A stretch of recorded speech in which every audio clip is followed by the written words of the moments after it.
Muy bien, has hecho una rúbrica al billete, ¿no? Sí. Vale, pues mira, ahora vamos a coger el billetito, lo vamos a doblar así, vamos a hacer así, como un rebollito con él. Algunos tienen mucha experiencia en hacer esto. Tengo una arandelita. ¿Se ve? No, ¿qué se lo va a hacer? Aquí tengo una arandelita, ¿la ves, no? Y vamos a meter el billetito ahí en la arandelita, bien pilladito, ¿lo ves, no? ¿Puedes dar el billetito, por favor? Entonces yo aquí tengo ese pañuelito, ¿vale? Este pañuelito mágico, está aquí, sí, que no tenía nada, ha aparecido un cigarro. Entonces vamos a coger el billetito y lo vamos a meter aquí, dentro del pañuelo, ¿vale? Entonces, por favor, puedes poner los deditos así.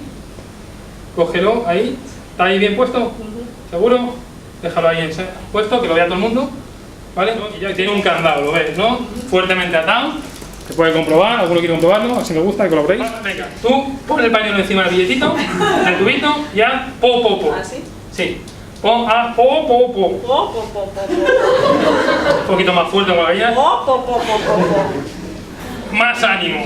Po, po, po, po, po, po. Ten cuidado que como te pases un poquito te va a dar el bueno. Saca el candado, estaba bien apretado, ¿no? Además, como verás, tiene ahí, yo no voy a tocar por si acaso, que luego dices, no, es que toca Javier el billete en un momento dado. No hago nada, ¿no? Bien. ¿Quieres, por favor, sacar esa arandela o ese hierro? Bien. Abre el billete, abre el tubo. Saca lo que hay. ¿Qué hay? Dame el tubo. Dame la tapa. ¿Qué es lo que hay? Un billete de 5 euros. ¿Puedes, por favor, desenrollar ese billetito de 5 euros? Sí.